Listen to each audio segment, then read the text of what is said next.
So, our last video in our Supreme Court series is going to be about the court in action. So, we're just going to walk through a few issues and talk through some important concepts.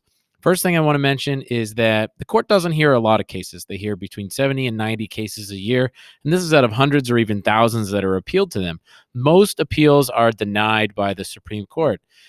This means that the lower court rulings, because most of them are appeals anyway, the lower court rulings will stand. So if a district court case is appealed to an appellate court, the appeals court judges make a ruling, and generally the Supreme Court will deny any appeals from the appeals court. So it takes a lot for a case to get all the way to the Supreme Court. It's usually going to be a very divisive issue, something the Supreme Court cares very much about, and maybe there's a dispute between appeals courts that they need to resolve. I also want to point out a few other concepts. The first is that the Supreme Court decides themselves what cases they want to hear. They do this through something called the rule of four. Four out of the 9 justices need to decide that they want to hear a case. So if there's not 4 justices that want to hear a case, then that means the case will not be heard. If they do want to hear the case, then they will issue what is called a writ of certiorari, which means they'll issue an order to the lower courts, the appeals courts, and district courts to send up the records and decisions from those court cases all the way to the Supreme Court so they can be reviewed. So 4 justices need to decide to hear a case, and a appeal for cert can be granted, and then they issue a writ or an order to lower courts to send the materials up.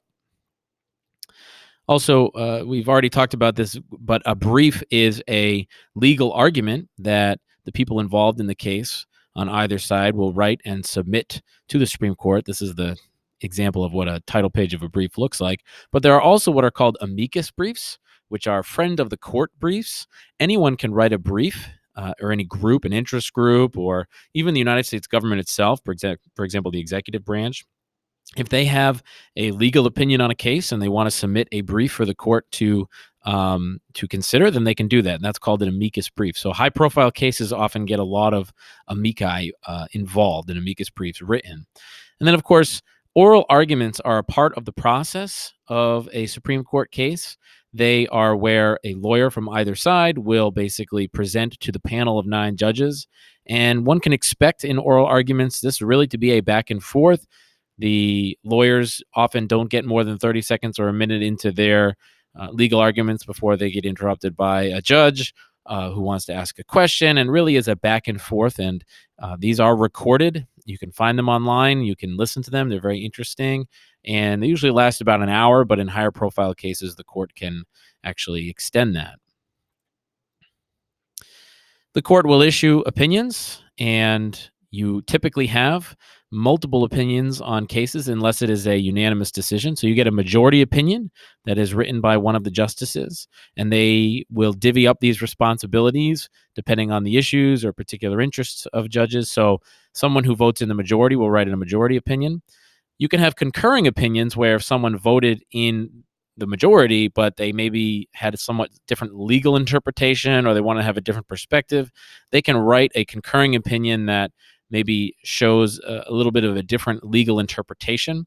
And then you have dissenting opinions. And if you are in the minority of a decision, then it typically will be a dissenting opinion authored, and you can have multiple dissenting opinions as well.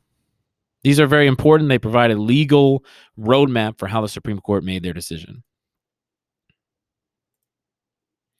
Finally, just want to do a quick note on clerks because I think it's interesting. Supreme Court doesn't do all of the writing and research on their own. They hire clerks, and these are usually recent graduates from law school, usually high-performing students. It's really a very significant position that one can get out of law school. And it's also notable that sometimes people who are on the court have clerked for justices in the past.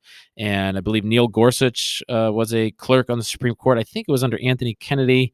And I believe that Brett Kavanaugh was also a clerk on the Supreme Court. So this is a very high-profile, sought-after job, and each justice gets a few clerks that help them work, research, write drafts, review drafts, so on and so forth. So that's a little bit on how the court works and a few key vocabulary.